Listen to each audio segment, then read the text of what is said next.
Ассаламу алейкум, ағайын туыс бауырлар. Бүгін сіздерге өзімнің алғысымды, құрметімді білдіргім келіп отыр.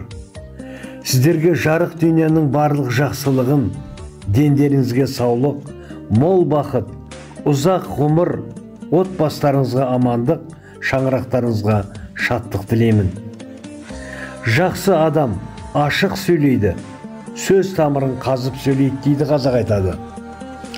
Жылқы бірдей болғанмен шабысы бөлек, жігіт бірдей болғанмен намысы бөлек. Адам бірдей болғанмен тағдыры бөлек, жүрек бірдей болғанмен қағысы бөлек. Бірде пайғамбарымыз саллаллаху алейхи ассалам былай деген екен: адамзаттың денесіне бір бөлек ет бар. Ол түзелсе, адамзаттың барлық жері түзеледі. Біліп қойыңыздар, ол жүрек деген екен. Алла сіздерге иман байлығын берсін.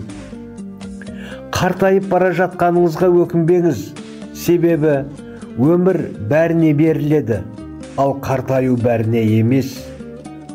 Сол үшін Алладан әдемі қартаюды тілейік. Ең үлкен байлық білесіздер ме? Неде? Ол қанағатта. Қанағат еткен адам бай болады. Шүкіршілік еткен дені сау, ұзақ ғұмыр жасайды.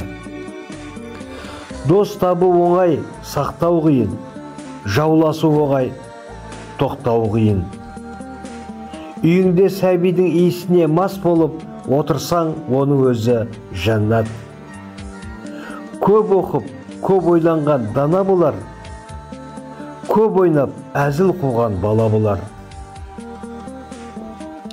Екі нәрсе кісіге тигізер пайдасы зор: көркем мінезбенен кең пейілдік.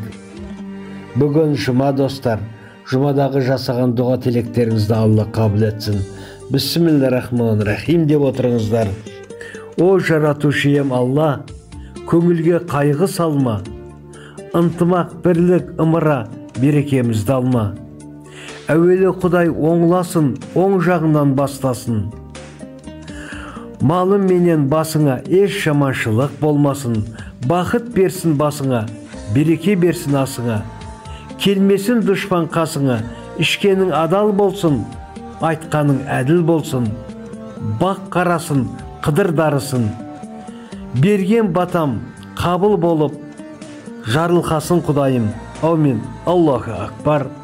Алла Тағала ниеттерімізді қабыл, мұраттарымызды асыл етсін. Алла жақсы күндерде жолығуды нәсіп етсін. Сау, саламат болыңыздар.